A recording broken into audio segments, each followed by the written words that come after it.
हा, माझं नाव मोजेस नायडू आहे. अ, तसं जर कुणाल दादांनी मला सांगितलं ब्रदरांनी, तसंच मी सेवा करत आहे घरोघरी जाऊन. पण आजचा जो विषय आहे त्याच्या आधी मी सर्वांना धन्यवाद करत आहे.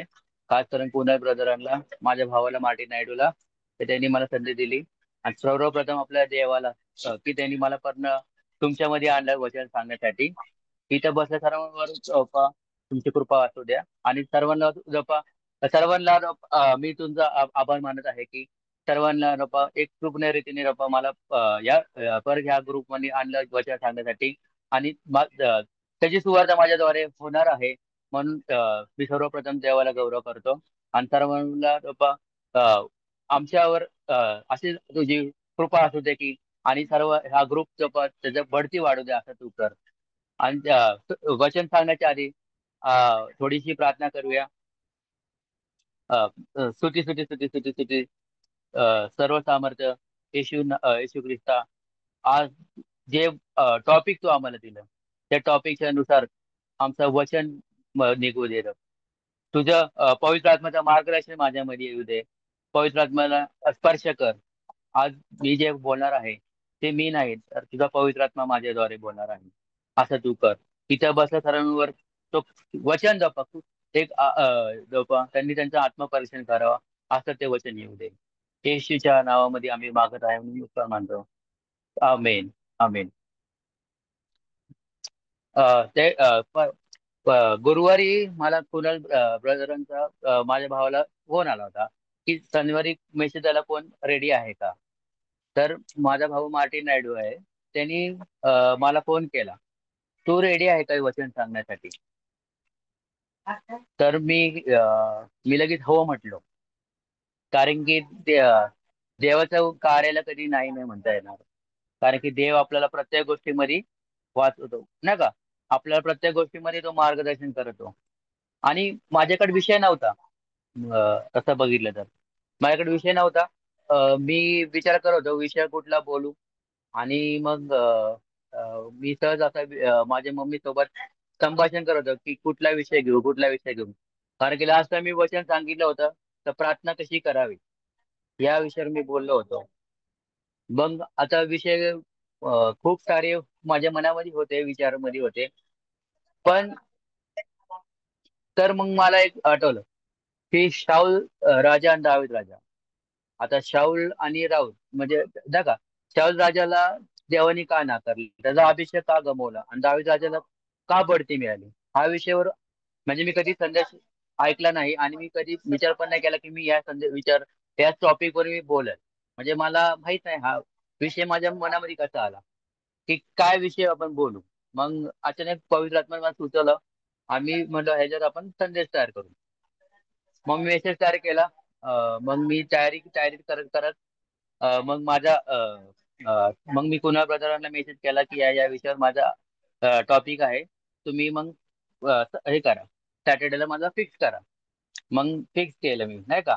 आज दिवसभर मी त्याच विषयावर थोडी स्टडी करत होतो. खूप गोष्टी मला देवाने रिव्हील केल्या की, आणि खूप गोष्ट इथे बसल्या सर्वांवरती आज प्रगटीकरण होणार आहे की आज का ह्या विषयाची गरज आहे लोकांसाठी. आज जगामध्ये आपण पाहत आहे तर खूप भयानक ती चाललेली आहे. भयानक खूप असे भयानक सिच्युएशन येत आहेत की लोक घाबरत आहेत. आणि त्याच्यामध्ये पण देवाचं मोठं कार्य होत आहे. तर शाहुल हा तसं बघितलं तर हा टॉपिक खूपच कठीण आहे माझ्यासाठी पण. पण जसं पण मला देवाचं मार्गदर्शन आहे म्हणून मी सांगत आहे. आज बघितलं तर शाऊल हा राजा, इस्रायलचा पहिला राजा होता. आणि शाऊल हा इस्रायलचा पहिला राजा होता. आणि आपण शास्त्र भाग काढलं तर शास्त्र भाग पडली पहिले शमूएल 15वा अध्याय 22 ते 26 वचन आपण वाचले. तर आपल्यामध्ये कोण आहे तर वाचू शकता बायबल मधलं वचन नाही का. कोणाची इच्छा असेल तर वाचा. आणि मग मी त्याच्यावर थोडंसं स्पष्टीकरण सांगत आहे. पहिले first Samuel chapter 15 22 to 26 word. पहिला 22 का? शमूएल 15वा अध्याय, हा 22 ते 26 वचन. तेव्हा सॅम्युएल म्हणाला, परमेश्वराचा शब्द पाळल्याने जसा त्याला संतोष होतो तसा होमानी व यज्ञानी होतो काय? पहा, यज्ञापेक्षा आज्ञा पाळणे बरे, येडक्याचे बफे पेक्षा वचन ऐकणे बरे. आमेन. अवज्ञा जादूगिरीच्या पातका समान आहे आणि हट्ट हा मूर्तीपूजा व कुलदेवता चरण यासारखा आहे. तू परमेश्वर याचा शब्द मोडीला आहे, म्हणून त्यानेही तुला राज्यपदावरून जुगारून दिले आहे. तेव्हा शौल शमूएलास म्हणाला, मी पाप केले आहे, मी परमेश्वराच्या आज्ञेचे व आपल्या शब्दाचे उल्लंघन केले आहे, कारण मी लोकांस भिवून त्यांचे म्हणणे ऐकले. तर आता माझ्या पातकाची क्षमा करा आणि माघारी फिरून मज बरोबर या, म्हणजे मी परमेश्वराची उपासना करीन. शमूएल शौलास म्हणाला, मी तुझ बरोबर परत येणार नाही, कारण तू परमेश्वराचा शब्द जुगारीला आहे आणि परमेश्वराने इस्रायलावरून राज्यपदावरून तुला जुगारिले आहे. शमूएल जाऊ लागला तेव्हा त्याने त्या झग्याला गाठ धरला व फाटला. 22 ते 27 ना? नाही, 26 वचन होते. ठीक आहे. Okay, thank you. Thank you sister. आता ह्या वचनामध्ये आपण काय पाहत आहोत नाही का? तर याच्यामध्ये मी 4 पॉइंट काढलेले आहेत. तसं बघितलं तर फर्स्ट पॉइंट आहे डिसओबिडियन्स. इंग्लिशमध्ये डिसओबिडियन्स म्हणतात आणि त्याचा आहे आज्ञाभंग. डिसओबिडियन्स म्हणजे आज्ञाभंग.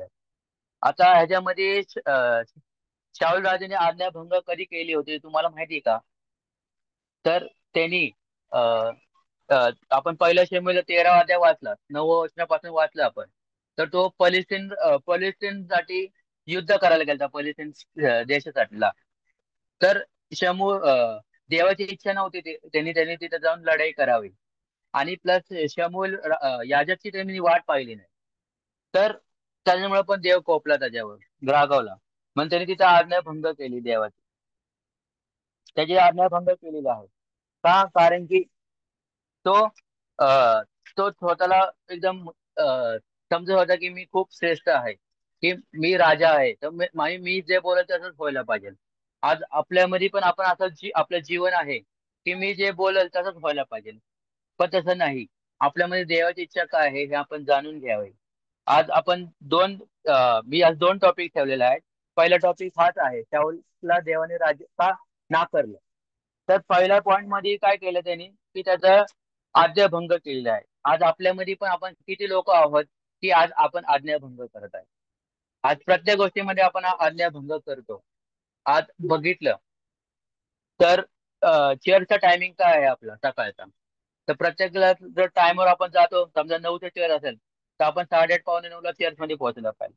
पण आपण पोहोचतो 9:30 झाला, नाही का? म्हणजे ही पहिली आज्ञा आपण भंग करतो. आज आपण आपल्या 10 आज्ञा पाळत नाही. आपण आपल्या वेळेचा दशमांश देत नाही. म्हणजे आपण किती प्रकारचे आपण आज्ञा भंग करत आहे देवाची न कळत. तरी पण देव आपला कृपा करतो. पण एक शाऊल हा राजा असून तो पण देवाची आज्ञा भंग करत आहे. आज आपण बघितलं तर बायबलमध्ये अजून 2 कॅरेक्टर आहेत की त्यांनी पण देवाची आज्ञा भंग केली होती. ते कोण आहेत? कोणी सांगू शकतील का मला?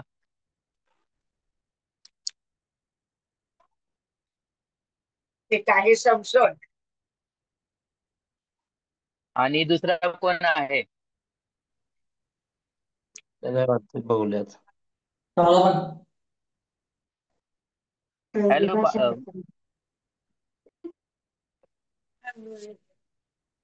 काय नाही. हा, बोला ना, कृणाल बद्दल बोला. काय दुसरा कोण आहे? सर्वप्रथम देवाची आज्ञा मोडणारे म्हणजे आदम आणि हव्वाच आहेत ना. ते ते आज्ञा मोडलेले नाही, मी तुम्हाला म्हणतो आज्ञा भंग केलेले. म्हणजे आता 2 कॅरेक्टर आहे बायबलमध्ये. एक आहे शमशोन आणि दुसरा आहे सलमोन राजा. शमशोनाला बळ दिलं होतं केसांमध्ये, पण तो एका बाईच्या मागे लागला होता, म्हणजे व्यभिचार करत होता तो, नाही का? त्यामुळे देवाची त्यांनी आज्ञाभंग केलेला आहे. त्यांनी जे सांगितलं देवानी आज्ञा, ती त्यांनी पाळली नाही आणि त्याचं सगळं त्यांनी गमवलं, नाही का? आज तेच सलमोन राजाने पण त्याचे सगळं गमवलं. कारण की त्यांनी पण खूप बायका केल्या, खूप व्यभिचार केला, नाही का. इतर देवाच्या मागे लागला आणि आपलं खरं देवाची त्यांनी पूजा नाही केली. सलमान सारखं ज्ञान कुठल्या राजाला नाही आणि त्याच्यासारखं पैसा कुठल्या राजाला नाहीये. तेवढं त्याला हेल्थ आणि वेल्थ दिली होती. आणि आणि त्याला खूप गोष्टीचं प्रगट केलं होतं देवानी. आणि त्यांनी एक मंदिर बांधलं होतं देवासाठी की दाऊद राजांनी पण बांधलं नव्हतं. पण त्यांनी दोघांनी एक आज्ञाभंग केलेला आहे. तर तसंच शाऊल राजाचं आहे. त्यांनी पण त्याच्या आज्ञाभंग केलेला आहे. त्यांनी देवाला डिसओबिडियन्स केलं. आज आपण पण आपल्या देवाला डिसओबिडियन्स करत आहे, आज्ञाभंग करत आहे. आणि तेच आपण वाचलं. तर तुम्ही घरी जाऊन नीट वाचा, पहिले शमन 13 अध्याय 14 आणि 15, की का देवाने त्याचा आज्ञाभंग केली, का शाऊला देवाने नाकारलेला आहे. हा दुसरा टॉपिक आहे की त्यांनी देवाचा वचनाचा नाकार केलेला आहे. आज आपण पाहिलं तर पास्टर लोक संदेश सांगतात, 20-25 मिनिटाचा संदेश झाला की लोक म्हणतात, अरे यार कितीच मोठा संदेश देतो हा. मग आपण काय करतो तिथं, निग्लेक्ट करत आहे, वचन निग्लेक्ट करतो, आपण नाकारतो नाकारतो, आपण नेहमी नाकारतो. आज आपण आज आपण बघितलं तर लोक खूप गोष्टी, प्रवचन हे ऐकतात, गोष्टी ऐकतात, पण नाकारतात का? कारण की ते देवाचं वचन नीट ऐकत नाही. त्यांना डिस्ट्रॅक्ट करायचा आत्मा आहे, त्याला डिस्ट्रॅक्ट होतो. कारण की आपण जेव्हा देवाच्या सानिध्यात बसतो तर आपण उपास प्रार्थना करून बसत नाही, मेनली कारण तेच आहे. जर आपण उपास प्रार्थना केली तर आपण देवाचं वचन कधीच नाकारणार नाही. आज आपलं अंतःकरण आपण देवाला दिलं तर आपण कधीच नाकारणार नाही. तसंच शाऊल राजाला पण पवित्र आत्मा मिळाला होता, त्यावेळेला त्याचा अभिषेक झाला होता आणि तो पहिला राजा शाऊल झाला होता. का? त्याला देवाने निवडलेलं होतं शाऊलला पण. कारण की जेव्हा न्यायाधीश सगळे हे होते, तर ती इस्रायल लोकांनी काय म्हटलं, आम्हाला राजा पाहिजे. तरी देवाला हे अमान्य होतं, तरी पण देवाने त्याला चूज केलं होतं शाऊलला. कसं आज आपलं जीवन आहे, आपलं आज देवाने चूज केलेलं आहे.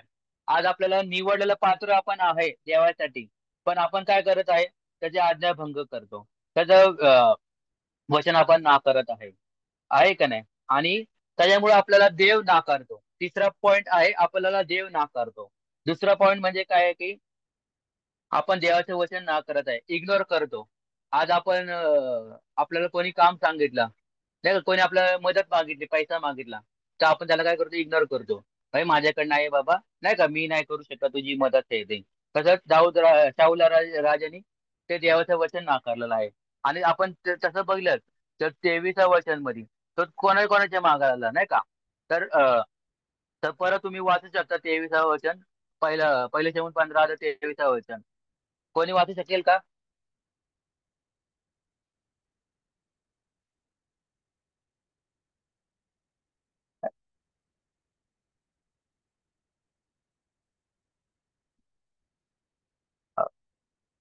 मीच वाचतो. अवैध जादूगाराच्या पथका समान आहे आणि हट्ट हा मूर्तीपूजा और कुल देवता वर्षण यासारखे आहे. तू परमेश्वराचा शब्द मोडीला आहे, म्हणून त्याने तुला राजपदावरून जुगरण दिलेलं आहे. हो का? तो मूर्तीपूजा पण करायचा, कुलदेवता वर्जन यासारखा होता. मूर्तीपूजा करायचा, कुलदेवता पण खूप म्हणजे परंपरा चालू असते ती कुलदेवता टाईप, नाही का. तो ह्या गोष्टी केल्या शाऊलनी, म्हणून त्याला देवाने नाकारलेलं आहे, नाही का. त्याचा शब्द मोडला, देवाचा शब्द मोडलेला आहे त्यांनी. आज आपण बघितलं तर आपण नेहमीच देवाचा शब्द मोडत आहे, म्हणून म्हणून त्याला राज्यपदावरून जुगरण दिलेलं आहे, नाही का. आज आपल्याला तो, आपण म्हणतो की आपण देवाला कधी आपण नाकारत नाही, पण आपण नाकारत आहे. आपण आपल्या कृतीमध्ये नाकारत आहे, आपल्या आपल्या विचारामध्ये आपण नाकारत आहे, आपल्या आपल्या स्वभावामध्ये नाकारत आहे. आज आपण आपला हात कधी सडा करत नाही कोणाला हेल्प करायसाठी. आज आपण गरजा, आपण म्हणतो आपला देव माझा गरजा पुरवतो. फिलिप्पी आपण 4:19 खूप तोंडपाठ वचन आहे ते, की देव माझा गरजा पुरवणारा देव आहे. पण आमच्या गरजा कधी पुरवणार, आपल्या गरजा कधी पूर्ण होणार, कारण की आपण देवाच्या इच्छेने चालणार, त्याच्या वचनाकडे आपण लक्ष देणार. आपण त्या देवाच्या वचनालाच आपण नाकारलं तर आपल्याला काही लाभच नाहीये. आज आपण पाहिलं की जसं शाऊल राजाला पण देवाने नाकारलं. तिसरा पॉईंट आहे, शाऊल राजाला देवाने नाकारलं. का नाकारलं? कारण की त्यांनी ह्या गोष्टी केल्या. त्यांनी सगळ्या गोष्टी, आपण देवाने त्याच्यासाठी काय योजना ठेवल्या होत्या, काय प्लॅन ठेवले होते, पण त्या प्लॅन नुसार तो वागला नाही. शाऊल राजा त्या प्लॅन शिवाय वागला नाही, त्यामुळे त्याला नाकारलेलं आहे. आणि तो एकदम क्रोधित झालेला आहे नाही का. म्हणजे देव त्याच्या बाबतीत क्रोधित झालेला आहे. आपण पाहिलं तर आपण पाहत आहे. आज मी तुम्हाला सांगतो की इथं सर्व बसलेले जे जे माझे वचन ऐकतात, तर तुम्हाला पण देवाने नाकारायला नाही पाहिजे. तर आजच ती संधी आहे की तुम्ही प्रार्थना करा, देवाचे वचन नाकारू नका. जो नाकारेल तो देव त्याला नाकारेल न्यायाच्या समय. आज आपल्याला हे सांगायची गरज आहे की देवाचं वचन कोणी नाकारू नाही. आज आपल्याला देवाच्या वचनाची गरज आहे. आज लोक वचन सांगतात पण बायबल मोबाईल मध्ये आहे त्यांच्या. पण वचन बायबल आपलं शास्त्र आहे, ते बायबल घेऊन येत नाही चर्चमध्ये. आज आपल्याला वचनाचं आपलं बायबल हे शस्त्र आहे, हे आपल्याला हत्यार आहे. पण लोक मोबाईल मध्ये पाहतात. पण मोबाईल मधलं जे भाषांतर आहे ते खूपच भंगार भाषांतर आहे नाही का, एकदम चांगलं भाषांतर नाहीये. हे बायबल मधलं जे वचन आहे ते देवाने रचलेलं वचन आहे. मोबाईलचं ऍपचं हे ते लोकांनी रचलेलं ऍप आहे. पण हे देवाचं वचन आहे, हे देवाच्या आत्म्याने लिहिलेलं आहे, त्याच्या एक एक शब्दाने लिहिलेलं आहे. आणि ते शब्दाच्या एक एक शब्द तो खरा होत आहे. आणि तेच शाऊल राजाने इतर चुकी केली आणि त्याला देवाने नाकारलेलं आहे. तिसरा पॉईंट आहे की देवाने त्याला नाकारलेलं आहे. तसंच आपल्या बाबतीत देवाने नाकारायला नाही पाहिजे. तर आपल्याला या गोष्टी करायच्या आहेत. आणि आपल्याला त्याच्या जीवनात जीवनाच्या मार्गात आपल्याला चालायचं. चौथा पॉईंट आहे की त्यांनी त्याचं काय गमवलं, तर त्यांनी त्याचा राजवंश गमवलं. आज शाहुल राजाने त्याचा राजवंश गमवलेला आहे. एक राजा होता, मग त्याचा राजवंश होता त्याच्यामध्ये, पण ते त्यांनी गमवलेलं आहे. तसंच आपलं जीवन आहे. आज आपण येशू ख्रिस्ताचे लेकर आहोत, तर आपण एक राजाचे लेकर आहोत. मग आपण पण आपला राजवंश गमवल का? आज कोण आहे की आपला आपला राजवंश गमवल? तुमचं राजवंश गमवल का? तुम्ही देवाचं वाद्य नाही पाहिजे तर तुम्ही त्याचं वचन नाकारलं नाही पाहिजे. आज तेच मी सांगायची माझी गरज आहे तुम्हाला की आज हे राजवंश म्हणजे काही की देवाचं गौरव. आपलं राजवंश ते आहे स्वर्गात जायचं आणि देवाचं गौरव करायचं. आणि आज आपल्याला देवाचं वचन आपण नाकारायला नाही पाहिजे. जसे शाऊल राजांनी नाकारलं, म्हणून त्याचा अभिषेक त्यांनी सगळे गमवलेला आहे. त्याचं कारण हेच आहे की त्याचा अभिषेक त्यांनी गमवलेला आहे. कारण की त्याच्यामध्ये पवित्र आत्मा होता, नंतर तो पवित्र आत्मा काढला कारण की तो जादूगर आणि मूर्तीपूजाच्या मागा लागला नाही का. आणि मग त्याच्यामध्ये सैतानाचा आत्मा येऊन बसलेला आहे. तुम्ही पाहत आहात तर पूर्ण आपण पहिलं शमूल सगळं वाचलं तर खूप गोष्टी आहेत की ते रिव्हील करायला वेळ पुरणार नाही. पण मी सांगतो की तो मूर्तीपूजा करायचा, या गोष्टी करायचा, त्यामुळे त्याच्यामध्ये पवित्र आत्मा तो वास होता, तो निघून गेलेला आहे. कधी आपण पाहिलं असेल तर पवित्र आत्मा जुन्या काळात फक्त तीन लोकांमध्येच होत नाही का. याजक, राजे लोक आणि तिसरा कोण होता तुम्ही सांगा आता.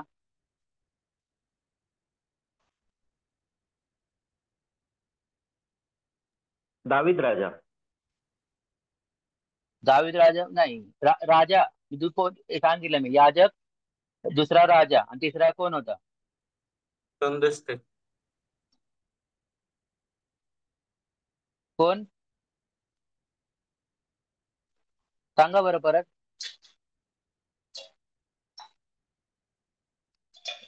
संदेष्टे लोक.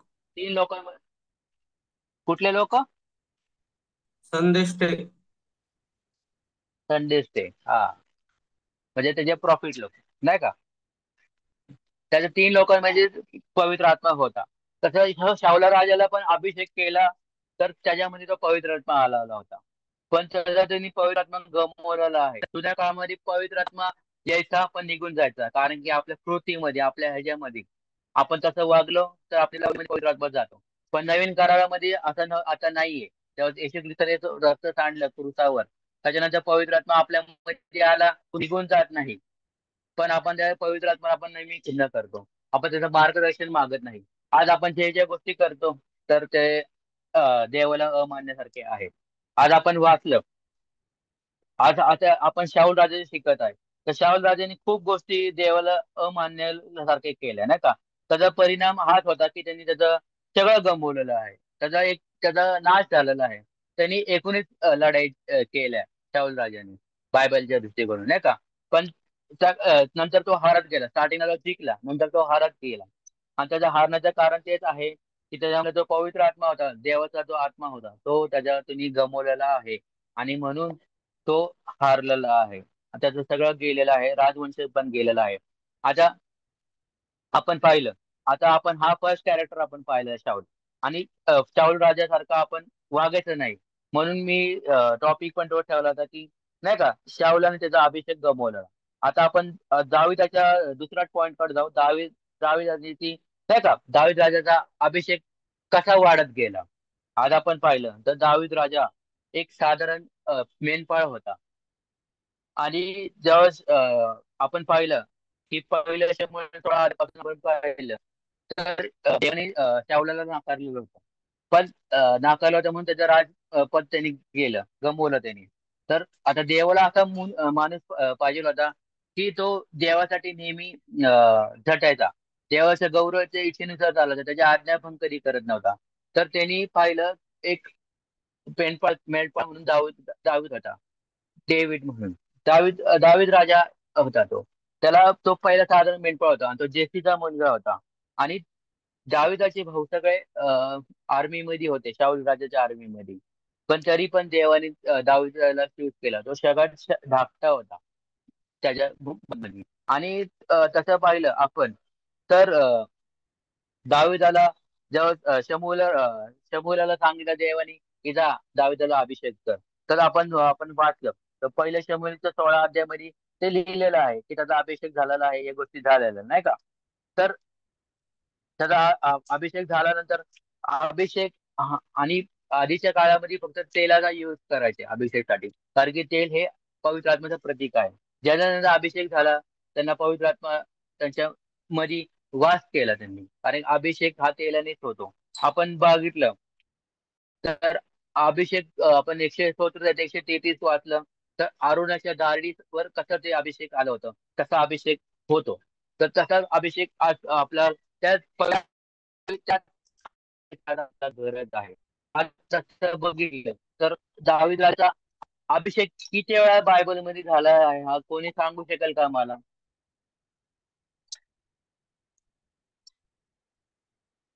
3 वेळा झाला दाविदाचा होता. कोणी सांगू शकेल का अभिषेक किती वेळा दावीद राजाचा झालेला आहे?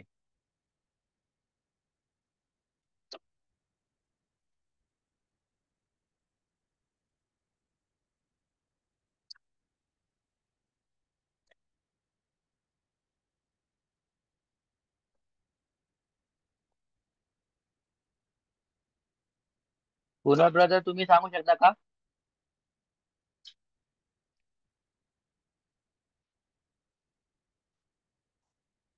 3 वेळा. 2 वेळा झालाय. 2 वेळा. 2 वेळा का? पण मी म्हणतो 3 वेळा झालेला आहे. हा 3 वेळा झालेला आहे, मी तुम्हाला वचनाच्या द्वारे सांगत आहे.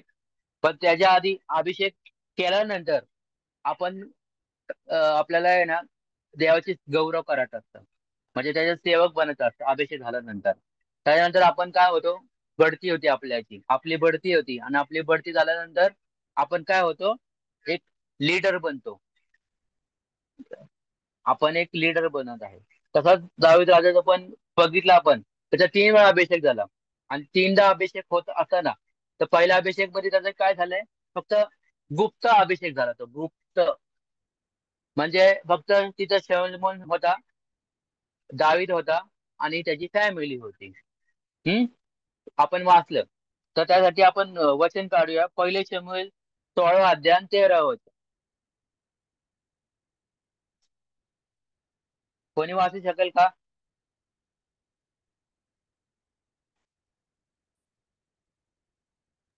पहिले शमूएल 16 अध्याय 16 आणि 13 वचन. 16 13 वचन. चॅप्टर 16 13 वर्ष. हा 13. पहिले शमूएलचा 16 अध्याय 13 वचनापासून पुढे. मग शमूएलाने तेलाचं शिंगर होते घेऊन त्याच्या भावामध्ये त्यास अभिषेक केला. आणि त्या दिवसापासून पुढे परमेश्वराचा आत्मा दाविदाच्या ठायी जोराने संचार करू लागला. नंतर शमूएल उठून रामास गेला.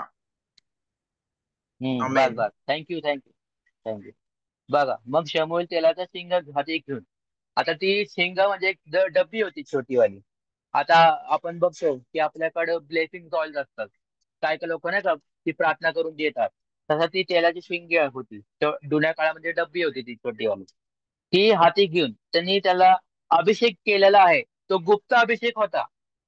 कोणाला माहित नव्हतं की दावीद राजाला देवाने चूज केलेलं आहे, तिथं परमेश्वराने आपल्याला चूज केलेलं आहे. तसंच आपल्याला पण एक निवडलेलं आहे. आपण जोपर्यंत आपण गुप्त प्रार्थना करत नाही एक रीतीने, तोपर्यंत आपल्याला आपल्या देवाने निवडलेलं आहे. तसं माझ्या जीवनात घडलेलं आहे की मी गुप्त प्रार्थना करायचो आणि देवाने मला निवडलेलं. मला तिथं अभिषेक केलेला आहे, माझ्या घरामध्ये मला अभिषेक झालेला आहे, कारण की मी गुप्त प्रार्थना करायचो. गुप्त मी एक एक दोन दोन अडीच अडीच तीन तीन तास गुडघे टेकून मी प्रार्थना करायचो. तो अभिषेक माझ्यावर आला. तसंच दावीद राजाचा अभिषेक कधी आला की मी गुप्त झालेला आहे. पहिला अभिषेक तो आहे गुप्त झालेला आहे. आपण पाहिलं गुप्त अभिषेक आहे त्याचा, कारण की त्याचा आपण पाहिलं तर गुप्त अभिषेक आहे. आणि आपण दुसरा अभिषेक पाहिला आपण त्याचा, तर दुसरे शमूएल दुसरा अध्याय 4 वचन वाचा.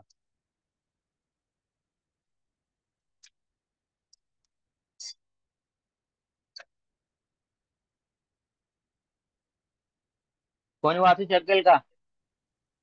यहुदी लोकांनी तेथे जाऊन दाविदाला अभिषेक करून यहुदाच्या वंशाचा हम्म. राजा नेमला. दाविदाला त्यांनी सांगितले की शौलाला ज्यांनी मूठमाती दिली ते याबेश गिलादाचे लोक होते. Okay, thank you thank you. बघा, हा दुसरा अभिषेक झाला दावीद राजाचा. आता यहुदी लोक म्हणजे काय? एक एक यहुदी, इस्रायलमध्ये एक यहुदी लोक होते, म्हणजे एक ग्रुप होता यहुदी लोकांचा. त्या ग्रुपमध्ये त्याचा अभिषेक झाला. म्हणजे किती लोक असं साधारण तिथं आपण पाहिलं तर आपण आपल्या जे करू 10 15 20 100, आपण आपल्या विचाराने आपण हे करू, नाही का? तिथं आकडा दिलेला नाहीये त्यांनी किती लोक होते, नाही का? पण दुसरा पहिला अभिषेक झाला तर गुप्त झाला. दुसरा अभिषेक झाला तर थोडक्या लोकांमध्ये झालेला आहे. आज तसंच आपलं जीवन आहे. आपल्याला पहिला अभिषेक झाला आपण गुप्त असतो, ते कोणाला माहित नाही की आपला अभिषेक झालेला आहे, फक्त देवाला मला माहित असतं. पण दुसरा अभिषेक होतो तर आपल्या फॅमिलीला माहित असतं, आपल्या शेजारच्या लोकांना माहित असतं, आपल्या चर्चमध्ये लोकांना माहित असतं की आपला अभिषेक झालेला आहे. आज तसंच दावीद राजाचा झालेला आहे. आणि त्याला त्या यहुदी लोकांचा राजा तो झालेला आहे. तो इस्रायलचा राजा नंतर झालेला आहे, पहिला तो यहुदींचा राजा झालेला आहे. आपण तो बघितलं तर यहुदींचा राजा तो दुसऱ्यांदा झालेला आहे. आणि तिसरा अभिषेक झालेला आहे तर 5वा अध्याय 3रं वचन, दुसरा शमूएल 5वा अध्याय 3रं वचन. तुम्ही वाचू शकता कोणी?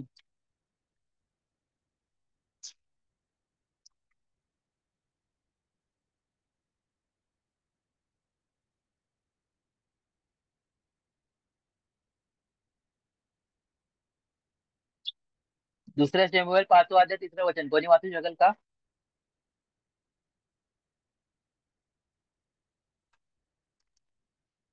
या प्रकारे इस्रायलाचे सर्व वडील जण हेब्रोनात राजाकडे आले आणि दावीद राजाने त्यांच्याशी हेब्रोनात परमेश्वरासमोर करार केला आणि त्यांनी दाविदाला अभिषेक करून इस्रायलावर राजा नेमले.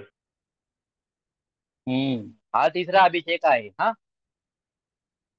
पहिला अभिषेक काय होता? गुप्त होता. दुसरा अभिषेक होता तो थोडक्या लोकांसाठी होता, सीमित होता, तो सीमित एवढ्या लोकांसाठीच होता, सीमित. पण तिसरा अभिषेक कधी होता? इस्रायलवर होता, म्हणजे एक कंट्री त्याच्या हातात आली, इस्रायल देश त्याच्या हातात आला. त्यांनी म्हणजे कसं बघितलं तर देवाने कसं त्याचा अभिषेक केला 3दा, आणि बघितलं आपण तर तो पुन्हा इस्रायलचा राजा झाला. आणि आपण जेव्हा जेव्हा कोणी आता कोणी आपण गोष्टी करतो की आपल्या घरात माझा कोणाचं आपलं समजा चर्चमध्ये काय प्रोग्राम असेल हे असेल तर आपण एक करार करतो. आपल्याला आता आपल्या घरी काहीतरी प्रोग्राम असेल तर आपण कोणत्या मांडववाला बरोबर ह्याच्यावर आपण एक करार करतो की बाबा एवढ्या वेळात माझं होऊ दे. तसंच हा करार केला होता की इस्रायलवर तू राजा आहे, हा करार झालेला आहे तिथं. तसंच करार करणं हे महत्वाचं आहे बायबलच्या दृष्टीकडून, नाही का? तर आपण आपण विसरू नाही पाहिजे की 3 वेळा अभिषेक झालेला आहे.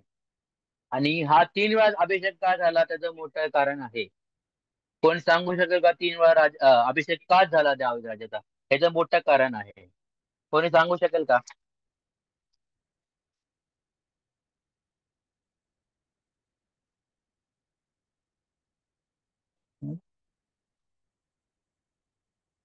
ठीक आहे, मीच सांगतो त्याचं उत्तर.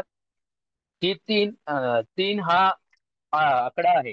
हा एकदम पूर्णतेचा आकडा आहे, नाही का? परिपूर्णतेचा आकडा आहे आणि पूर्ण व्यवस्थेचा आकडा आहे. आणि तसं बघितलं तर संपूर्णतेचा आकडा आहे 3 आकडा म्हणजे. आणि हा 3 आकडा म्हणजे ट्रिनिटीला आपण फॉलो करतो, तो जो आकडा पण आहे. आपण पाहिलं की दावीद राजाचा 3 वेळा अभिषेक झाला म्हणजे 3 वेळा त्याला पूर्णतः देवाची त्याच्या बरोबर होता. देव त्याच्या बरोबर होता, पवित्र आत्मा त्याच्या बरोबर होता आणि येशू ख्रिस्त पण त्याच्या बरोबर होता. आपण विसरायला नाही पाहिजे की येशू ख्रिस्त पण होता, नाही का? तर हा तर तसं आपण बघितलं तर 3 हा सगळ्यात चांगला आकडा आहे बायबलच्या विषय कळण्यामध्ये. आणि आपण तसं बघितलं तर येशू ख्रिस्त पण 3दा मेल्यानंतर उठला, तर तिसऱ्या दिवशी उठला, रेझर्वेशन तिसऱ्या दिवशी झालेलं आहे. तसं आपण पाहिलं तर आपण तसं पुढं पुढं पाहत आहे की तेलाचं आपण पाहिलेलं आहे की तेलाचा अभिषेक आपण का करतो? कारण की ते एक प्रतीक आहे पवित्र आत्म्याचं. तसं 3 आकडा हा आपल्यासाठी एक प्रतीक आहे की 3 वेळा आपला दावीद राजाचा अभिषेक झालेला आहे. त्या 3 अभिषेकामुळे तो आज त्याचा राज्य त्यांनी कधीच गमवलं नव्हतं, नाही का? आणि त्याचा राजवंश त्यांनी कधीच गमावला नव्हता. कधी त्याने देवाला त्यांनी नाकारलं नाही, देवाने त्याला कधीच नाकारलं नाही. त्यांनी त्याचे नेहमी आज्ञा भंग केला नाही, कारण की तो त्याच्या देवाच्या इच्छेनुसार चालायचा.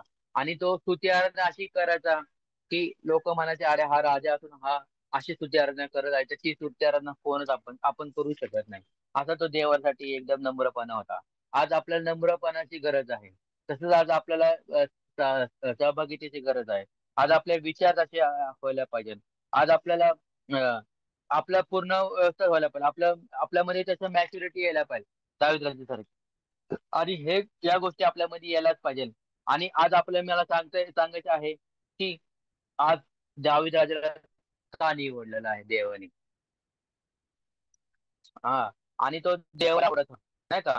आणि देवाचा प्रिय होता तो खूप, आणि देवाच्या मनात होता. कारण का होता? कारण की आपण वाचलं स्तोत्रसंहिता 89:20 वाचू शकता का? 89:20 साम.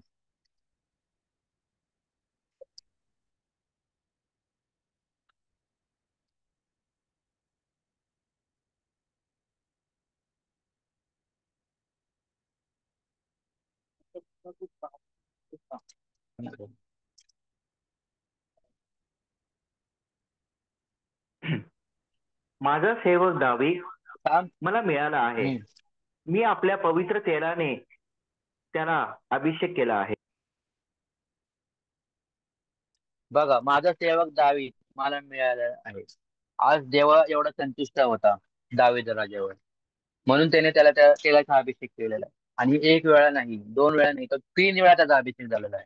कारण की तो देवाच्या मनामध्ये होता, तो देवाच्या मनासारखा चालत होता, तो देवाच्या इच्छेनुसार चालत होता. आज आपण पाहिलं तर आपल्या त्या दावीद राजाची गरज आपल्या जीवनासाठी आहे.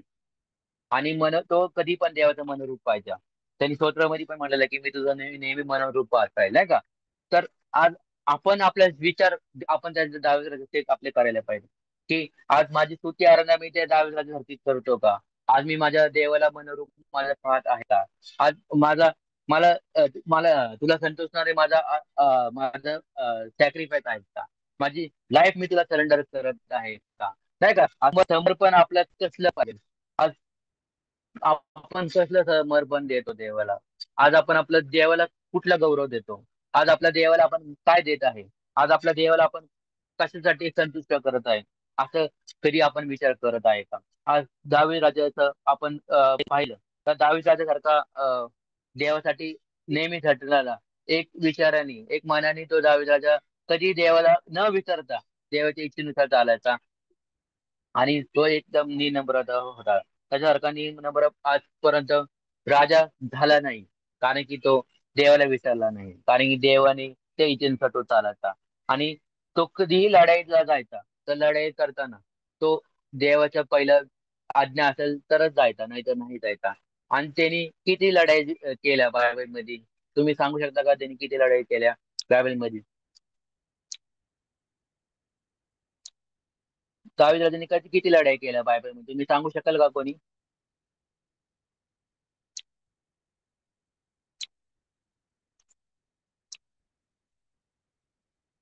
त्यांनी लढाई केली आहे आठ का सिक्स्टी ब्रदर? सिक्स नाही, 66 लढाई त्यांनी केल्या आणि जिंकलेल्या आहेत भरपूर लढाई, नाही का? तर त्याच्याबरोबर देव होता, त्यामुळे तो जिंकला. आणि त्याच्यामुळं देवाने त्याचा गौरव केला, त्याचा वापर केलेला आहे. तसं शाऊल राजाला देवाने नाकारला, तसं दाऊद राजाला कधी त्यांनी नाकारला नाही, नाही का? आपण पाहत आहोत की नेहमी नेहमी आपण पाहत आहोत. तर त्याच्यामध्ये नेहमी देवाचा एक गौरव होतो. आणि त्यांनी देवाला कधी सोडलं नाही, कारण की तो म्हणला की परमेश्वर माझा मेंढपाळ आहे.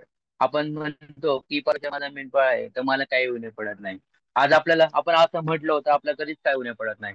हा अनुभव आपल्यामध्ये यायला पाहिजे. आज माझं हे सांगायचं गरज आहे की आपण त्या दाविदाच्या सारखं आहोत का? त्या दाविदासारखं आपण आपलं वागणूक आहे का? आज आपण बघितलं तर आपल्याकडे दोन कॅरेक्टर होते आज, शाऊल आणि दावीद. तर आपण शाऊलासारखं वागलो तर आपल्याला देव नाकारणारा आहे. आज आपण पश्चाताप केला पाहिजे. आज मी सांगितलं शमशोन राजानी आणि शमशोन यहुदीनी, न्यायाधीश शमशोन होता. त्यांनी काय केलं? त्यांनी पाप केलं, पण त्यांनी पश्चाताप केलेला आहे. तुम्ही नंतर वाचलं तर त्याला देवाने परत त्याचं सामर्थ्य त्याला परत प्राप्त झालेलं आहे. आज आपल्याला तसंच आहे. आज शाऊलानी परत पश्चाताप केला असा देवाकडे, तर त्याचा त्यांनी राज्य गमवलं नसतं. पण त्यांनी त्याचा अभिषेक कधी गमवला नसता, पण त्यांनी तो पश्चाताप केला नाही. त्याला त्याला त्याच्यामध्ये एक जळण्याचा आत्मा होता, की लोक म्हणायचे हादर मारले. तर ते त्याच्यामध्ये घमंडीपणा आलेला आहे, जळचा आत्मा त्याच्यामध्ये आलेला आहे, की माझ्यापेक्षा हा श्रेष्ठ झालेला आहे का दावीद? त्यामुळे तो पर्क डाऊन डाऊन गेला, म्हणजे खाली गेलेला आहे. आणि देवाच्या जी उपस्थिती त्याच्यामध्ये होती ती त्यांनी गमवलेली आहे. आज आपल्याला त्याची गरज आहे की आपल्याला आज आपण आपल्या देवाची उपस्थिती गमवायला नाही पाहिजे. आज आपल्यामध्ये एकमेकाला आपण जळत असेल एकमेकांबरोबर, अरे वा त्यांनी छान गाडी घेतली, हा अच्छा वा त्यांनी छान काही घेतलं, तर हे चुकीचं आहे. तर आपल्याला काय करायचं आहे की आपण आपलं जीवन त्याला समर्पित करायचं आहे, आपण आपलं जीवन देवाला द्यायचं आहे. तसं दावीद राजांनी दिलेलं आहे. आज आपण पाहिलं तर 4 पॉईंट आपण ते पाहिलेले आहेत, नाही का? तर ते 4 पॉईंट आपण आपलं देवाला हे नाकारायचं नाही पाहिजे. पहिलं आपण त्याच्या इच्छेनुसार चालायला पाहिजे, त्याच्या आज्ञा पाळायला पाहिजे. तो आपण गैर नाही करायला पाहिजे. आपण आज त्याच्या इच्छेने चालवलं पाहिजे. प्रत्येक गोष्टीमध्ये आपण दावीद राजाला एक अनुसरावे. आज आपला आदर्श आपण देवाला ठेवतो, तर त्या देवानुसार आपण चालायला पाहिजे. आणि आज माझी इच्छा आहे सर्वांनी की आज देवाने तुम्हाला नाकारायला नाही पाहिजे. ह्या गोष्टी मला सांगायच्या आहेत. आजपासून आपण एक एक नवीन निश्चय करू की दावीद राजासारखं आपलं जीवन असलं पाहिजे, की नेहमी आपण सतत देवाच्या इच्छेने चालावं, देवाच्या अभिषेकामध्ये चालावं. आज देवाचा अभिषेक आपल्या सर्वांवर आहे, सर्वांवर आपला पवित्र आत्मा आहे, सर्व आपण अन्य भाषेत बोलतो. आपल्याला आज आत्म्या ओळखीचं दान पण आहे. आज आपल्याला सर्व गोष्टी आहे, तरी आपण लॅक काय, आपण मागं का आहोत? का? कारण की आपण देवाच्या वचनाला आपण मान देत नाही व्यवस्थित. आज आपण चर्चला टाइमवर टू जात नाही. आज आपण आपलं जीवन समर्पित करत हिस्सा देणं फक्त तेवढंच देवाला आपल्याला आवडतं तसं नाही. देवा हिस्सा म्हणजे काय? आपला वेळाचा दशमांश. आपण आपल्या देवाचा दशमांश दिला तर आपण आपल्या देवाचा गौरव करा. आणि आपण आपल्या देवाचं वचन कधी नाकारणार नाही. आपण देवाचं वचन घेऊन जायला पाहिजे. आज आपल्यामध्ये आपले हे शास्त्र भाग आहे, हे शास्त्र भाग आपलं शस्त्र आहे. आणि आणि आपण आपलं वधस्तंभ घेऊन जायला पाहिजे, नाही का? तसंच आपण आपलं जीवन समर्पित करायला पाहिजे. आज आपण वाचलं तर आपण कोण आहोत? आपण एक योद्धे आहोत देवासमोर, नाही का? आपण देवाचे योद्धे आहोत. आज आपण ख्रिश्चन आहोत, तर ह्या नात्याने आपण देवाचे योद्धे आहोत, आपण देवाचे शिष्य आहोत. ख्रिश्चनिटी हा एक हंबलण्याचा एक धर्म आहे, की एक आपल्याला धर्म शिकवत आहे की आपल्याला आपण एक आपलं नम्रपणा आपल्यामध्ये पाहिजे. येशू ख्रिस्त या जगावर आला तर तो एक नम्रपण होता. तसंच आपल्यामध्ये पण आपल्यामध्ये तो नम्रपणा यायला होता.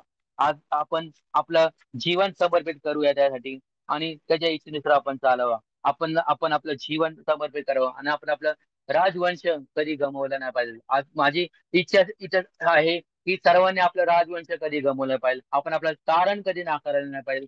आज आपण आपलं तारण नाकारलं तर आपण आपला राजवंश पण आपण गमावलेला आहे. आज आपण आपल्या येशू ख्रिस्ताला नाकारलं तर आपण आपलं जीवन देवाला आपण नाही का आपण देवासाठी आपण जगत नाही तर आपण आपल्या स्वतःच्या जगासाठी जगत आहे. आपण आपलं जीवन आपल्या जगासाठी नाही तर आपलं जीवन एक देवाच्या गौरवासाठी आहे आणि देवाच्या इच्छेनुसार आपण चालत आहे. आज आपण जीवन समर्पित करूया देवासाठी आणि आपलं जीवन समर्पित करूया आणि एक रीतीने एक विचाराने आपण आपलं मन चालवूया. पूर्ण रीतीने आपण आपलं मनातले विचार आपल्या मनातले कोणा बाबतीत द्वेष असेल तर ते काढावं. आपण आपलं अभिषेक गमवायला नाही पाहिजे. आज माझी इच्छा तीच आहे की सर्वांनी एक अभिषेक गमवायला नाही पाहिजे आणि दावीद राजा सारखा आपण आपले आपले आपले अभिषेक वाढवत जायला पाहिजे. दावीद राजाचं तेलाची कुपी कधी भरली नव्हती नाही का, कारण की त्याची तेलाची कुपी कधी भरतच होती. तसं आपण आपला अभिषेक तसाच भरलेला पाहिजे, ओव्हरफ्लो व्हायला पाहिजे आपला अभिषेक. तसं शाऊलाचा तेलाचा अभिषेक कमी कमी होत गेला तसं दावीद राजाचा अभिषेक वाढत वाढत गेला, कारण की तो देवाकडे पाहत होता. आज आपण त्या क्रूसावर पाहू की त्यांनी आपल्यासाठी मौल्यवान रक्त आपल्यासाठी सांडलेलं आहे. येशूच्या रक्ताने आपल्याला आरोग्य प्राप्त झालेलं आहे. येशूच्या रक्ताने आपल्याला सामर्थ्य प्राप्त झालेले आहे. येशूच्या रक्ताने आपल्याला प्रत्येक गोष्टी आपल्याला प्राप्त होत आहे. तर आपल्याला आपल्या पापाची क्षमा होत आहे. आपलं जीवन आपण त्या येशू ख्रिस्ताकडे परत देऊया आणि पुन्हा रीतीने आपण त्याला एक अनुसरावं की बाबा तूच आमचं जीवन आहे आणि तूच आमचा तारणारा आहे. की आपलं आज आपलं जीवन तुला दे. आज आपण प्रार्थना करूया. हा. सुटी सुटी सुटी सुटी सुटी सुटी सुटी सुटी सुटी सुटी सुटी जपा सुंदरशी वेळ सुखाना जपा सुंदर कामासाठी जपा. आम्ही ज्या ज्या गोष्टी करत आहे तुझे इच्छेने जपा तुझ्या इच्छेने वागावं जपा. येशूचा स्पर्श कर चालवतच म्हणजे तू येशूचा स्पर्श कर. तिथं बसल्या सर्वांवर तुझी कृपा असू दे ते आहे. आणि आज जीवन तुला एक समर्पित असू दे. आमच्या जीवनाच्या द्वारे आम्ही येशूला स्पर्श करतो पा आणि तुझ्या गौरवासाठी आम्ही आमचा वापर होऊ दे. In the name of Jesus रबा शाबा खीना रखाला रबा शाबा खाने ले खाला रबा सिखाला रबा शेबारे खालता रबा सिकाला रबा रबा ओ रबा शाबारे खा रबा सिका रबा रबा. ओ प्रभू जी येशूच्या नावामध्ये जपा आज जप सर्वांवर तुझी कृपा असू दे. इथं जप ज्यांना ज्यांना जे आजारी आहेत त्यांचा आजार तू मोकळा कर येशूच्या नावात. Healing the power in the name of Jesus right now in the name of Jesus. I ask you, Jesus Christ, heal them in the name of Jesus. Oh, Rabba, ही खारा शिखा रबा. Oh, पा तुझ्या रक्ताने त्यांना तपा आरोग्य प्राप्त झालेलं आहे. येशू ख्रिस्ताच्या रक्ताने आज आरोग्य प्राप्त झालेलं आहे. येशूच्या नावामध्ये तू स्पर्श कर. ओ रबा शिबारी खालता रबा रे बराबा. ओ रबा ज्यांना जपा जे जे गोष्टीचा आजार आहे दपा आज ते बंधन आम्ही मोडत आहे येशूच्या नावात दपा. चौथ्या पिढीचे शाप आम्ही येशूच्या नावात मोडत आहे. तुझा पवित्र आत्म्याचा अभिषेक त्यांच्या जीवनात येत आहे पूर्ण रीतीने. आज पण तू त्यांना नाकारणार नाही. आज शाऊला सारखा तू नाकारणार नाही. आज दावीद राजासारखा तू त्याचा वापर करणार आहे. येशूच्या नावात तू त्याला कार्य कर, सहाय्य मदत तू कर येशूच्या नावामध्ये. हील कर येशूच्या नावात. तू येशूच्या नावामध्ये तू स्पर्श कर. इथं बसण्यावर तुझी सर्वांवर तुझी कृपा असू दे, सामर्थ्य असू दे, शक्ती असू दे आणि तुझं कार्य त्यांच्या जीवनात होऊ दे असं तू कर. हो पवित्र आत्मा ये in the name of Jesus रबा शाबा खिला रे खाले रे बा सिखाल रबा. आज आपण कुणा ब्रदरना तू स्पर्श कर. दपा जे ते मिनिस्ट्री करत आहे, जे ते ऑनलाईन दपा तुझं गौरव करत आहे दपा त्यांच्याद्वारे दपा भरपूर आत्म्या जिंकण्यासाठी दपा तू सहाय्य मदत कर दपा. इथं बस सर्व तुझी कृपा दया असू दे. त्यांच्या तेला मिठाला बरकत दे, त्यांना तो अभिषेक दे, असं सामर्थ्य दे. त्या सर्व लोकांना तुझी कृपा असू दे. त्यांनी आत्मा जिंकण्यासारखे बनव दपा येशूच्या नावात. तू कार्य कर येशूच्या नावामध्ये. आज आपण सर्वांवर तुझी कृपा असू दे आणि तुझ्या दया आदिलात असू दे, भयात असू दे असं तू कर. येशूच्या नावामध्ये आम्ही मागतो म्हणतो आहे. आमेन. आता ना बनवली